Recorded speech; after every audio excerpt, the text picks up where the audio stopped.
Di sini crypto fear and greed-nya itu ini mengalami fear ya, fear atau sebuah ketakutan gitu kan.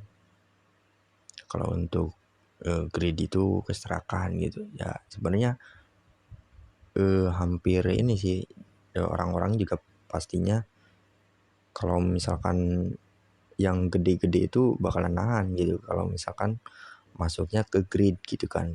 Tapi untuk para retail itu atau yang kecil-kecil biasanya sih udah penjualan gitu ya.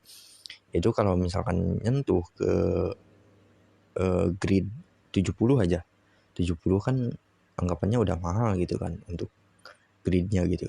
Kalian siap-siap aja untuk penjualan, atau misalkan nanti di 80 kan untuk masuk ke extreme grid gitu kan, dan itu tentunya harganya melonjak yang sangat-sangat signifikan gitu ya, atau agresif gitu kan, gitu cepat gitu kan naiknya. Ketika naiknya cepat, tentunya turunnya itu cepat juga gitu kan, atau mungkin ya secara perlahan gitu ya, mungkin 1 minggu lagi bakalan mengalami penurunan sekitar 5.000, sekitar 10.000 gitu, BTC-nya turun gitu kan ke 5.000, maksudnya turun 5.000 atau 10.000 begitu turunnya gitu untuk BTC misalkan. Nah di sini kan anggap aja keseluruhan gitu lagi gimana gitu kan, tergantung si BTC-nya sendiri gitu kan, karena sebagai kiblat atau sebagai acuan pacuan gitu ya, yang garda terdepan dari semua koin-koin tersebut atau cryptocurrency-nya tersebut. Nah, di sini mengalami fear ya, jadi sebuah ketakutan, dan tentunya banyak yang jual. Tentunya belum ekstrim fear ya. Tentunya ini harus di bawah berapa? Di bawah 20 misalkan, atau di bawah 25 udah ekstrim. Ya mengalami misalkan ya 10 gitu kan. Tapi cepat gitu ya teman-teman, jadi bukan lambat. Jadi penurunannya itu lebih ke ya cepat gitu kalau untuk ekstrim gitu ya, karena sangat keras gitu kan pergerakannya juga ya.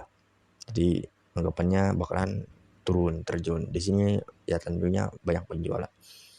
Nah bagusnya sih cicil gitu ya, cicil, tapi nunggu merah dulu kalian. BTC-nya merah nih, kalau hijau ya jangan gitu ya.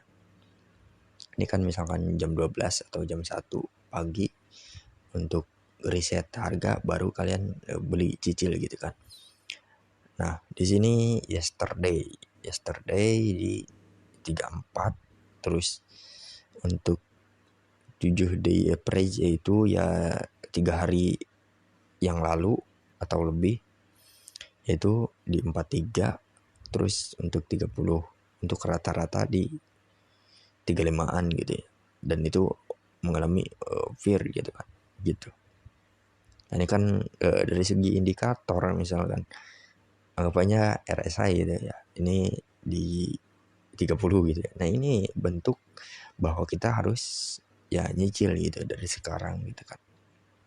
Ini dengan resiko juga ya, jadi batasi kerugian juga.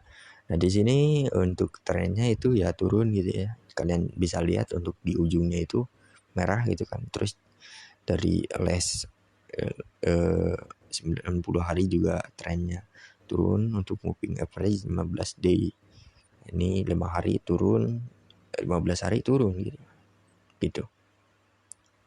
Nah jadi ini turun, dan sampai mana, sampai anggapannya sampai berapa nih, ada tanggalnya teman-teman, 2024 08 07 gitu kan, atau 2024 08 04 gitu. Oke, jadi sekian videonya ini untuk crypto fear and greed ya. Jadi saran saya cicil ya ketika udah memasuki FIR gitu kan, orang-orang pasti banyak penjualan gitu kan. Penjualan rugi misalnya. Terus nanti dia masuk lagi gitu. Ketika cut loss masuk lagi gitu kan. Dan kita harus 2 kali lipat ekstra gitu kan.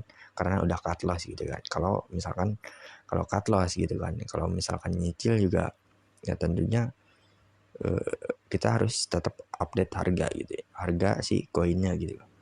Ya, setiap hari harganya berapa dan nyicilnya harus di mana. Kita harus ada zona-zona pembatasannya juga ya. Sama keuangannya juga. Oke, terima kasih.